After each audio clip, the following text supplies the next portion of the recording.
This is the Roots and All podcast, here to help you get growing. Join us as we explore everything plant-related, both indoors and out, and provide the information you need to create your perfect green environment. Presented by Sarah Wilson. Hi, and thanks for joining me for episode 2 of the Roots and All podcast. Today, I'm in conversation with my friend and fellow horticultural professional, Claire Vokins. Claire and I have followed freakishly similar lives and career paths, and like me, Claire took up a career in horticulture in 2006 after leaving her previous job in a different industry. Claire runs her own garden care company, Elizabeth Clare, which is based in Rains Park in southwest London. Today, I wanted to speak about the topic of hiring a gardener. And I immediately thought of interviewing Claire, as I know she's straight talking. I knew she'd give us her honest opinion on where people should look for a garden professional and what are the benefits and pitfalls of hiring someone, and she didn't disappoint. So without further ado, here's Claire with her insider's take on hiring a gardener. Claire, thank you for joining me on the podcast. We're going to talk today about hiring a gardener. And the first thing I wanted to speak to you about was, if someone was thinking of hiring a gardener, where would be the best place to source one? Well, you could be looking around anyway. Lots of people will go to Yellow Pages, Check a Trader, Trust a Pilot. They will have lots and lots of lists of gardeners on there, but you will not necessarily have any idea what qualifications they will have and how long they've been doing the work, whether they are insured or anything like that. The other places you can look are on the Chartered Institute of Horticulture. We'll have a list of members who are gardeners, and also the PGG, which is the Professional Gardeners Guild. But again, not every good gardener or experienced gardener will be on those sites, and not every person who is on those sites is necessarily a good experienced gardener. They may have achieved certain levels of qualifications and worked in a couple of really good private gardens, got lots of experience, but they may not be the right person for your garden. So the last way that I would look around is actually looking at other people's gardens and friends and family who have gardeners possibly, and word of mouth. If someone's garden looks fantastic, literally walk up to their door and knock on and see if they have someone who is their gardener or whether it's them themselves. When you do get to speak to some gardeners, try and speak to at least 2 or 3 of them, get a feel for them, because you're going to need to have a relationship with those people before you even do speak to them. Work out what it is you want to do in your garden. Is it just doing your lawn, doing your hedges, or is it someone you want to help develop your gardens? They need a little bit more horticultural knowledge. You will need to have all that to hand when you're speaking to them, because you don't want them to just walk in and take over without knowing exactly your vision for your garden is. So when you're thinking about hiring a gardener, are there things that you consider to be essential that people should be asking to see, such as references or insurance, that kind of thing? I would put insurance as the top thing to be looking for. You wouldn't have an electrician in your house doing work or a gas engineer in your house doing work without knowing that they're fully insured and registered with Gas Safe, etc. However, gardeners, some do come with that and some don't. So to protect yourself and to protect them, make sure they have insurance. You are well within your rights to ask to see a copy of their insurance. They should have public liability. Generally, it comes in at a cover of 5 million, around about that. Some will have up to 10. They also need to have employee liability if they have people coming in and doing work for them. But also, check your own insurances as well to make sure you're covered to have people come and do that kind of work. If they don't have insurance, then honestly, I would not hire them. If they go through a cable or damage anything, you will not have any comeback. So as much as having gardening qualifications is in second place, insurance is definitely first. You can speak to your gardener about qualifications. There are lots and lots of qualifications. You can have Royal Horticultural Society qualifications, City and Guilds, NVQs. There is no qualification that's better than another qualification between those three sorts of providers. However, most people will react more and be more comfortable if you may have an RHS qualification over an NVQ. But actually, it just depends more on the person, how much experience they have. See if that person's got pictures of gardens that they've worked on, before and after pictures, or stuff that they're working on at the moment, and ask them about their previous experience. What size gardens have they worked on before? Do they use machinery? Do they have the right tickets to be able to use that machinery? For example, if they're using chainsaws to work on some of your larger shrubs or smaller trees, then they should have a license and ticket to be able to use that chainsaw. If they haven't, then their insurance is null and void, and so is yours. So it's just making sure all that sort of stuff is in place. So in terms of insurance, as you say, some insurance covers certain jobs that are done. Yep. So with that in mind, do you think that it's a good idea to get somebody who is a specialist in their area, or do you think sometimes you can get companies that will do everything? I think it's a little bit of everything. Different companies will provide different services. The franchises will be more likely to have someone for hedges, someone for lawns, someone for trees, someone just to do the plants. But at the same time, you can have a smaller company who's got very good relationships with other people in the industry. So they would be able to oversee works, and they would say, okay, we need to have some work done on this tree, but my insurance, for example, my insurance will only allow us to work to 3 metres height.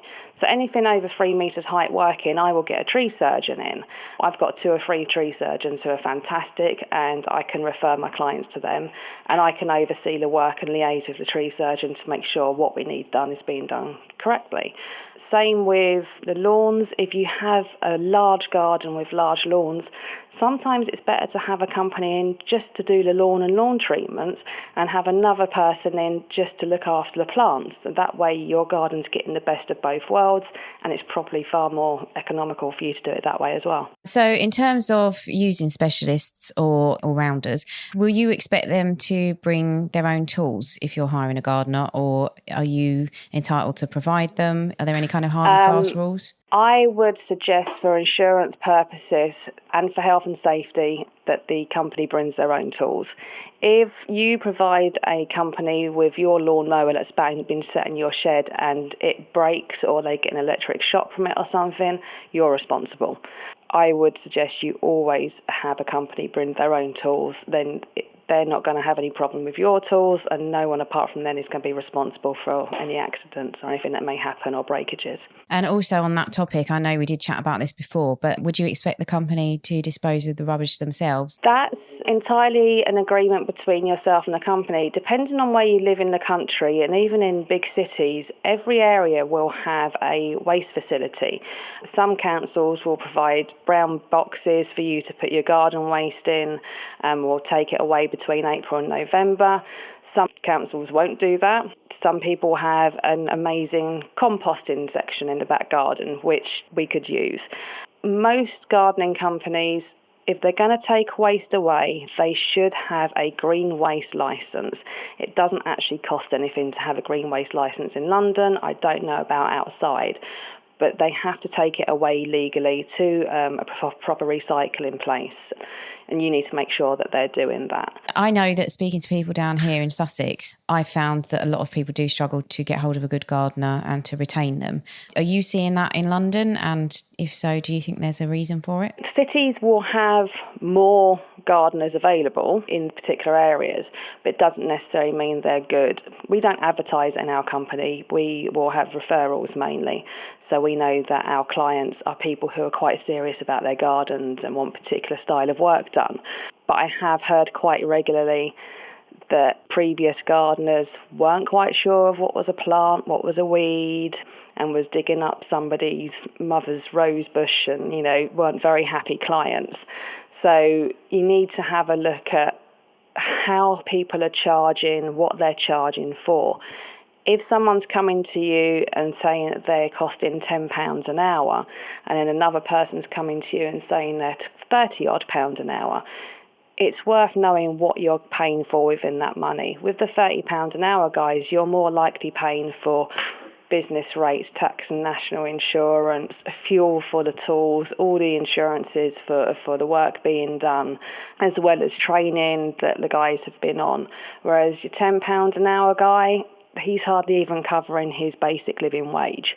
So you should be asking yourself, how can they afford to be charging £10 an hour? Obviously, a lot of gardeners work on a self-employed basis, and even those who do work for a company sometimes struggle to find work in the winter months.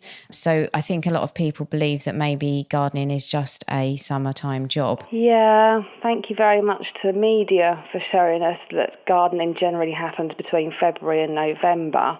But the way this country is at the moment, climate-wise, we're not getting the very, very harsh cold winters anymore. And because it's just more of this damp, wet, warm, slightly windy stuff going on, actually everything's still growing. It may be growing a little bit slower, but even in December, over the last couple of years, we've been cutting lawns, and I know that other gardeners have been cutting lawns in December, which is pretty much unheard of. So gardening is happening all year round. Leaf drop, if we're going to look at the maintenance side, leaf drop used to take place over 1 or 2 weeks. Now it takes place over 1 or 2 months, maybe even longer. And as for gardening, all the other kinds of gardening, well, roses, fruit trees, there's still a lot of work to be actually done on the plants during the winter. Sometimes in the colder months, that's a really good time to make the big changes in your garden, because it's easier not to be disturbing stuff so much. You can, start thinking about having that patio done. In fact, one thing I would say to anyone listening who actually wants to change their garden dramatically is not to wait till February, March, April to contact a gardener or a hard landscaper about changing your garden. You need to be contacting them back in September, October the year before, because by April, May next year, these guys are booked up for the 12 months ahead. So, people need to be thinking about that, definitely. I think there's work to be done all year round in gardens. And, I think that mulching, if nothing else, you can do that all year round. It's fantastic. Exactly. And actually, going back to what you said about summer, now, I don't know about you, but I find August and February are the 2 months of the year where actually not much is going on in the garden. Yeah. Because when you get to August, the garden's performing. It's doing everything you've got it trained to do and ready to do all the way through summer. And generally it's so dry that we can't really even cut the lawn without doing damage. Through to February, which, you've done all your winter pruning, your winter planting, you may be doing a little bit of hard landscaping if it stays dry enough. February tends to be the only month that I would even consider just not opening the company for that month, because the garden's in limbo. Yeah. You're waiting for March and spring to happen, but everything else for winter work's done. It's very rare that we get a mega busy February. Right. I would definitely consider shutting down in February. It quite often snows in February as well, doesn't it? That sort of has done historically. It's the worst month, I think, for gardeners, and you'd expect less visits in February, definitely. Yeah, I agree. No, I think that's sensible. The other thing that I was going to ask you is, you did kind of touch on it a little bit, but there are kind of common mistakes, I think, that people maybe make in their own gardens, which if they're not even going to, if they're not thinking of going down the route of having a gardener, are there some kind of rules of thumb that you think are quite good to follow? Yeah, water the garden. The thing I find most with our client is they just don't water. However much you tell them to water, they don't water. And then when they do water, they don't water enough. When people see it raining, they think that the water is going to penetrate down 2 feet into the ground and water all the roots of the plants. And once you show them by digging your finger in, it's only just gone through the top 2 millimeters, it's quite a shock. Yeah. That is my biggest thing, I think, is the lack of watering within the garden. I do tell my clients to stand there with a hose in one hand and a gin and tonic in the other to make it easier for them. You see their little eyes light up thinking, that makes it sound like fun. Because it is boring. And, we have some quite large gardens, and you can only recommend to clients to get an irrigation system put in.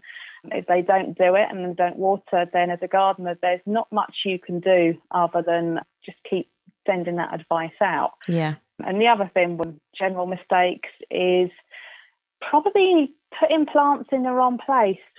I love clients who are enthusiastic enough to go out and buy plants themselves And then you turn up to the garden and find some really random stuff planted in some really random places, which you then sort of have to try and move around into more suitable accommodation to make sure that plant actually lives. And I love the enthusiasm, but yeah, sometimes it's a case of it looks really pretty, so we'll get loads of them and just put them in for now.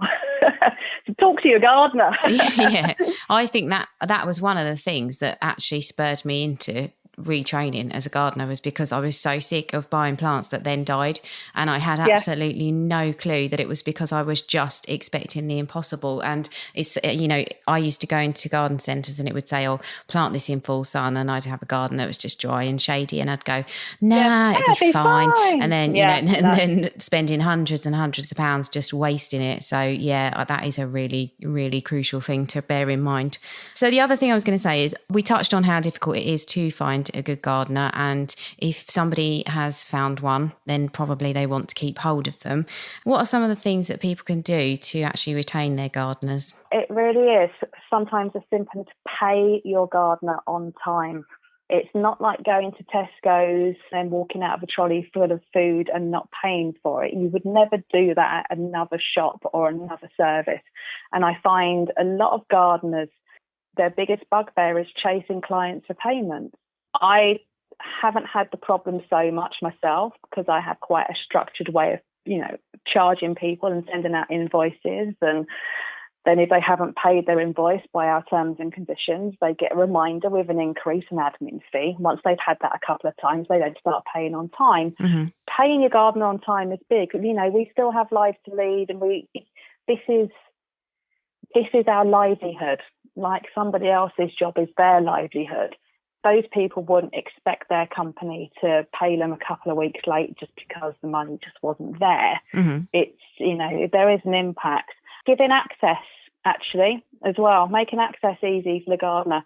Very much in London, we're lucky on a lot of our gardeners because they do have quite big driveways. So we're lucky enough to be able to park on the driveway most of the time. But if we have to park on the road, then, it's nice to have a permit, or you'll end up with a parking charge.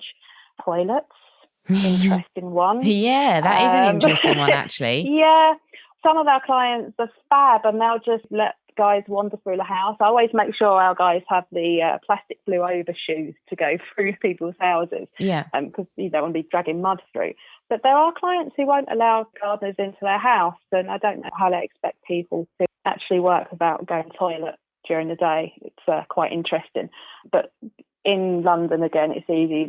There are lots of public toilets, and the Shell garage locally gets used quite a bit. But if there is a nice toilet to use. I mean, one client, funny story, actually very proudly come up to us the other day and said, "We've had an outdoor new fitted." Like, yay! That is quite, I've had that. It's actually really nice. I have had that. I'm sure people get sick of me traipsing through their house and it's December and I'm covered in mud. And they have gone, we've just had a new one built, which is completely separate from the house. So you're free to use that. And I always think, But sometimes it is just as simple as a cup of tea. I mean, I really don't drink very much during the day at all, apart from water. Yeah. And quite often I won't even accept the offer, but it is nice to just be offered a cup of tea occasionally. Now, see, this is an interesting thing. I come from quite a corporate background and I've worked in construction and, regenerating people's houses and stuff. And it used to crack me up when we'd have little old ladies giving the builders bacon sandwiches. They'd sit there for an hour eating bacon sandwiches, having a cup of tea, when they're actually being paid to do some work. I do have a little bit of a thing with some of our shorter jobs. If the job's only an hour or 2 hours, I honestly, from my personal point of view, I find it difficult to have a gardener standing around having a cup of tea for 20 minutes because they're there to work. What I don't want is the client to go, but he was they were here for 2 hours, but actually he only worked for an hour and 45 minutes because he had a cup of tea. Yeah. Now, our guys, they turn up with their own lunch, their own water, their own flask of tea. They're to be sort of self-sufficient to that point, but teas and coffees are not expected. No.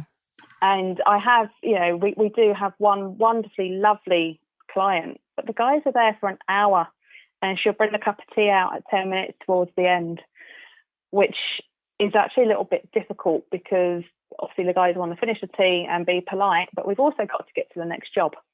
It can cause problems. It definitely can. I had a lady who, I used to sit in with her. Yeah. She was about 80 at the time. She would ask me to go in for tea and biscuits or whatever she had and go in. And what started off as kind of 10 minutes escalated in the end to being about 45 minutes. And I wouldn't charge her for it. So, yes, it is, I only charge for the time that I'm working. So if I stop and have lunch or I stop and have a tea break, I clock off.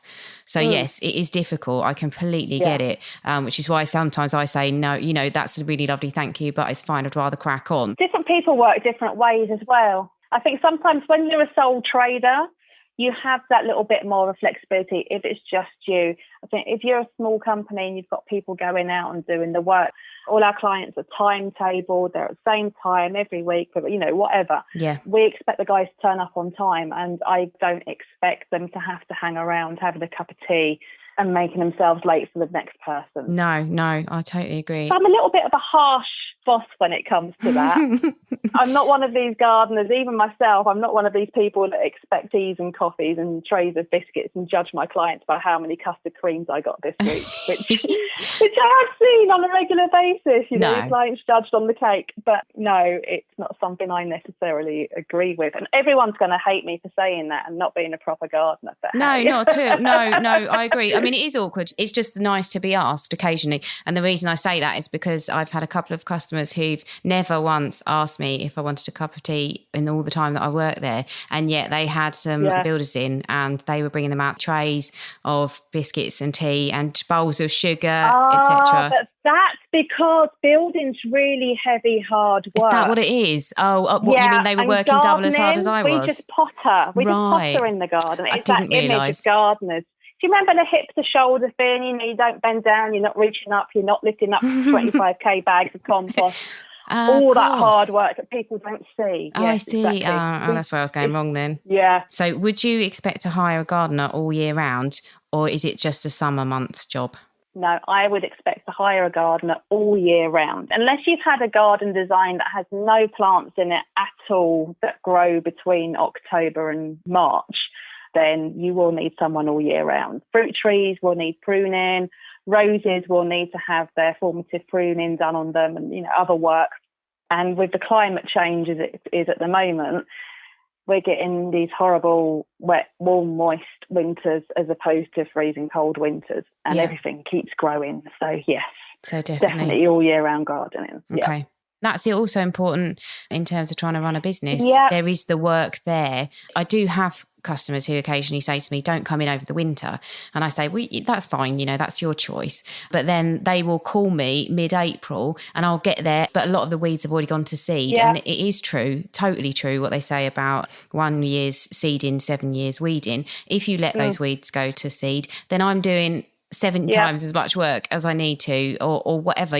There's just a lot more work if you let it get to that point where it gets out of hand. We've had it with a particular client who always emails us in October and says, right, as of the first week of November, we won't need you anymore.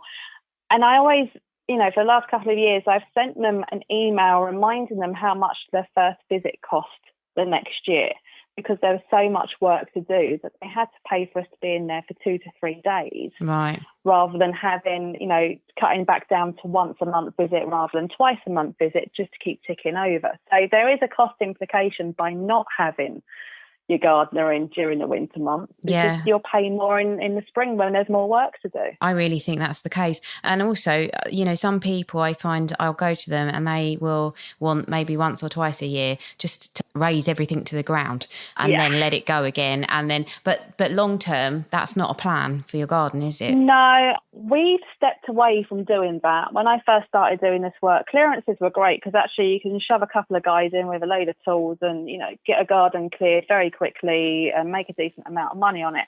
But there's no fun in that. And the garden, it looks okay for a couple of weeks and then it actually needs some proper work doing on it. So we tend not to do that anymore. And if a client does ask us for it, we'll explain why we won't do it. But what I will do then is explain what our costs are and what they can get for a decent maintenance plan, or a care plan, should I say. Mm-hmm. And once you explain that to them, actually they do tend to come around. I think lack of information and education about plants, people have an idea of what is necessary rather than actually knowing what's necessary. And a good gardener will be able to explain why it's not such a great idea just to have what you call a jungle cut. Yeah. I mean, sometimes it's necessary. You know, someone moves into a new home, they need to have the garden cleared to see what they've got. Fantastic. Yeah. But you do need to do work afterwards as well. Yeah, okay. So this is a little bit off topic, but it's just something that struck me, because there are a lot of people, I think, who inherit gardens, and maybe that they're gardens where they've either been let go, or they're maybe gardens that actually are rather nice and people want to keep them that way. Is there a kind of way where they can maybe hire a gardener less regularly than they would hope to, because, you know, financially it is quite a tie, but are there resources that people can use to kind of, you know, at least to start learn about what they've got in the garden? Yeah, you can learn anywhere. Google and the internet are a fantastic thing. I would start off by having a decent gardener or a garden consultant come around to your garden, walk your garden with you, and work out what you have. Yeah. That way they can create a really, really nice list of all the plants.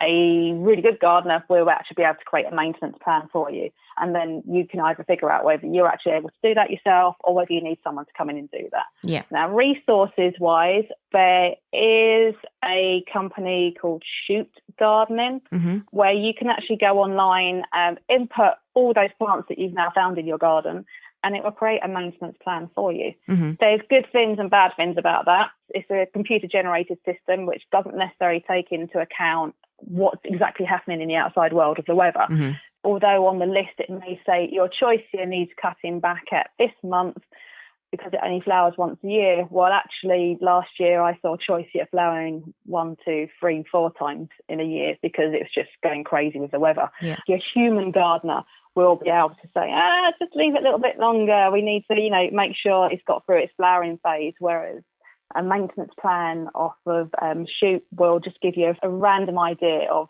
when to do stuff.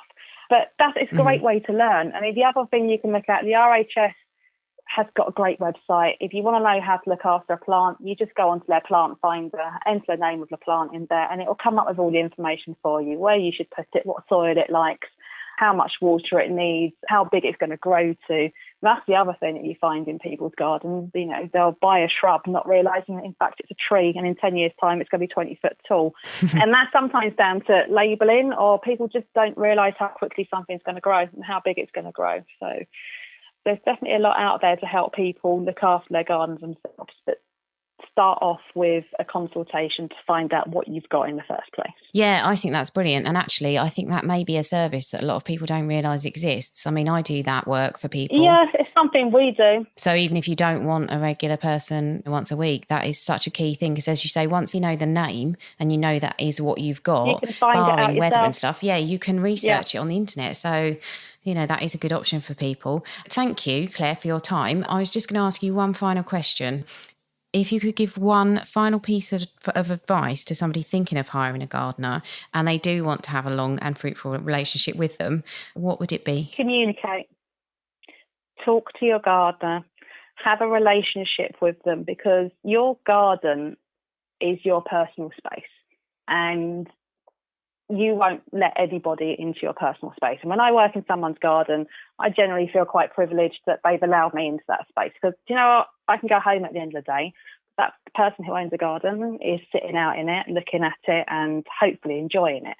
But by communicating with your gardener, you will get out of your garden what you want to get out of it. If you just let them crack on, then the gardener will almost take ownership of it themselves and turn it into their garden, which may not be exactly what you want. So, you know, having a regular catch up with them, talking about plants. When I go and visit a client for the first time, questions I ask are, what do you use your garden for? Are you just going to sit in it and have a, gin and tonic? Are you going to use it for, do you want to grow particular plants? Do you want to grow vegetables? Are you going to be entertaining in it?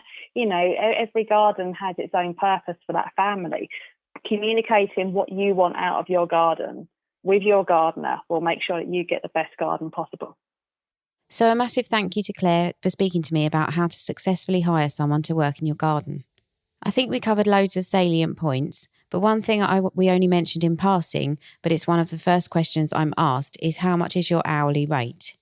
As Claire mentioned, there can be a big variation in hourly rates charged by individuals and companies.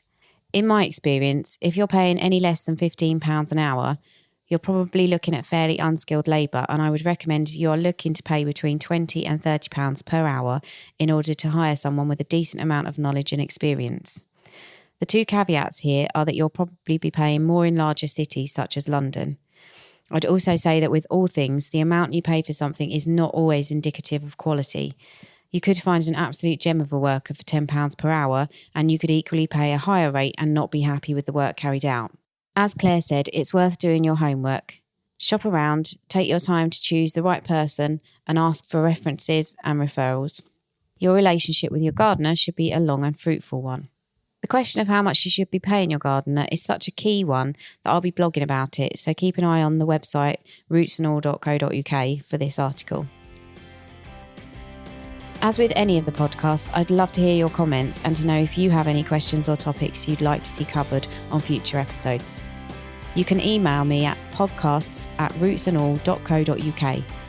If you like the podcast and you find the information helpful, please could you take a minute to give me a review on iTunes. I've also set up a Patreon account where you can subscribe to support the podcast. You can also make a one-time donation here, and honestly, any amount is hugely appreciated. So if you'd like to help me keep the lights on, please go to patreon.com and search for Roots and All Podcasts. Thanks for listening. Bye. For more information, visit the Roots and All website at rootsandall.co.uk. To download more episodes, visit iTunes, your favourite podcast provider, or get them direct from our website.